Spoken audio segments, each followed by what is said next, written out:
Tistim, ki imajo najeto posojilo v švicarskih frankih, se je v enem samem trenutku, ko se je sredi januarja 2015 spremenila vrednost švicarske valute, finančna situacija zelo spremenila.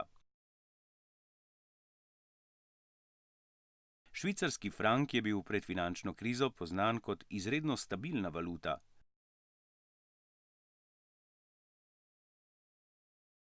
Razmah posojil v švicarskih frankih je bil tudi pri nas vse bolj priljubljena oblika financiranja nakupa nepremičnine, saj so bila posojila zaradi ugodnejše obrestne mere cenejša.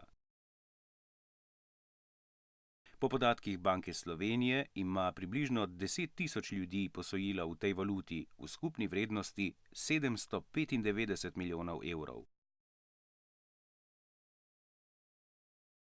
Toda sledila je finančna kriza v Evropski uniji, evro je začel slabeti, na drugi strani pa je švicarski frank pridobival vrednost. Da bi zaščitila švicarsko gospodarstvo in ohranila izvoz, se je leta 2011 švicarska centralna banka odločila, da bo postavila zgornjo mejo tečaja pri meji 1,2 franka za evro.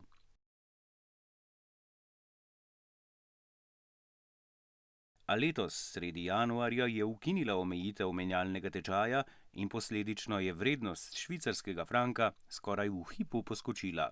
Za evro je bilo treba odšteti le še 0,84 franka. Panika je zajela vse, ki imajo najeta posojila v švicarskih frankih in obroke odplačujejo v evrih, saj je obrok v hipu narasel kar za 15%. Torej, če ste bili banki dolžni še 100.000 evrov, je vaš dolg čez noč narasel na 115.000 evrov. Povečala se je tudi vrednost glavnice. Številni ljudje, predvsem gre za mlade družine, ki so najemale posojila za reševanje stanovanjskega problema, so se zaradi večjih obrokov posojila znašle v veliki stiski. Ob tem se pojavlja vprašanje, kdo je kriv za trenutne razmere posojilojemalcev v švicarskih frankih. Država, banke ali ljudje sami? Ali gre za nepremišljenost kreditojemalcev, ki so se odločili za tvegane, vendar v času najema najugodnejše posojilne pogoje? Ali pa gre za namensko zavajanje strani bank? To bo pokazal čas. Banka Slovenije, finančno in gospodarsko ministrstvo ne nameravajo sprejeti ukrepov za zaščito kreditojemalcev. Zato se bodo morali ti in banke sami dogovoriti o rešitvah in nadaljnjem odplačevanju posojila. Banke so svoje stranke, ki imajo kredite v švicarskih frankih, že povabile na razgovor. In kakšno rešitev ponujajo banke? Večina bank svetuje zamenjavo posojila v evrskega, še zlasti, če gre za dolgoročni kredit, 10 let ali več.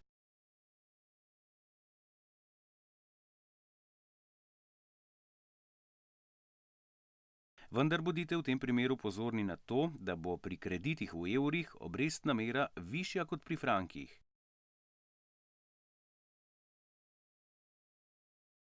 Nekatere banke so svojim posojilojemalcem ponudile možnost ohranitve kredita v švicarskih frankih s podaljšano dobo odplačevanja, s čimer se zmanjša mesečni obrok vračila.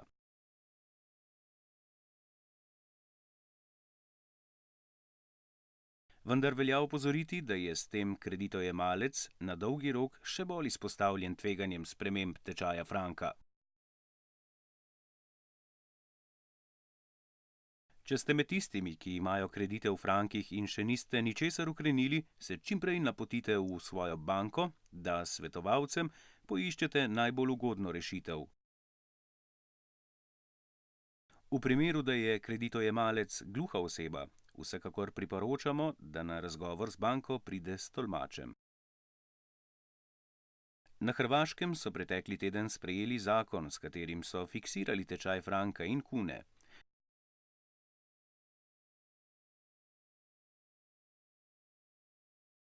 Tako so nekoliko olajšali stisko ljudi, ki imajo najete kredite v švicarskih frankih. Ker je Slovenija članica evrskega območja, nima svoje valute in denarne politike, zato ne more ukrepati na takšen način kot Hrvaška centralna banka.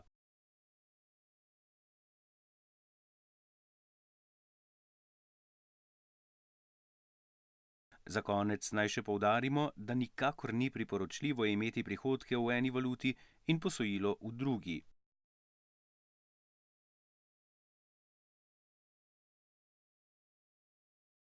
Takšnega valutnega tveganja si ne morete privoščiti. Tudi če se zdi danes vrednost valute ugodna, nihče ne ve, kakšna bo čez 10 ali 20 let, ko boste dokončno poplačali svoje posojilo.